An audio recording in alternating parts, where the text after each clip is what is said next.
Hey guys, welcome back. Houston Math Prep here. In this video, we're going to look at a second method for solving quadratics called the quadratic formula. So if we look at a quadratic in standard form, we typically write that as ax squared plus bx plus c, where our coefficients are labeled a, b, and c in descending degree order. So a is the coefficient for x squared, b is the coefficient for x, and c is our constant. It's important that we be in standard form, meaning that we have one side of our equal sign be 0.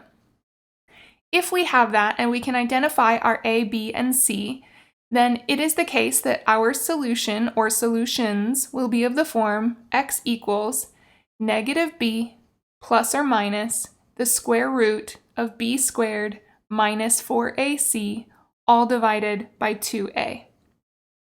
Okay, so once you've got that formula jotted down, let's check it out and see how it works. So let's solve this quadratic equation using the quadratic formula. If we encounter any non-real solutions, we'll go ahead and include those. So notice here that our first equation is already in standard form. So looking at my coefficients, I can see that a, or the coefficient of x squared, is 1. b, or the coefficient of x, is 2.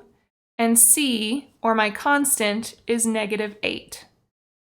So bringing over my quadratic formula, which is negative b plus or minus the square root of b squared minus 4ac all over 2a, I can start plugging those values in and simplifying to get my solutions. So negative b in this case will be negative 2 plus or minus the square root of 2 squared, that's my b squared, minus 4 times a, which is 1, times c, which is negative 8, all over 2 times 1. Now, before you proceed, always make sure that you've plugged everything in the correct spot. So I'm going to go ahead and continue. Negative 2 plus or minus the square root of. I'm going to start working underneath my square root here. This value is called the discriminant. Okay, so we're going to work with our discriminant for now. So 2 squared gives me 4 minus 4 times 1 times negative 8 gives me negative 32.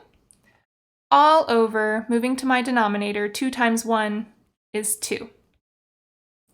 So now we have negative 2 plus or minus the square root of 4 minus negative 32. That's like 4 plus 32, or 36, over 2. In this case, we do actually have a perfect square. So the square root of 36 is something we know. So we now have x equals negative 2 plus or minus 6 over 2. So that means we're going to have two solutions that are actual real numbers. So we're going to go ahead and split this up and simplify them separately. So that's going to be negative 2 plus 6 over 2 and negative 2 minus 6 over 2. So negative 2 plus 6, that's 4 over 2 is 2. So we have one solution of x equals 2. And negative 2 minus 6 is negative 8 over 2. So that gives us negative 4. So we have two solutions, 2 and negative 4. All right, that does it for this first video on the quadratic formula. Catch us in the next one.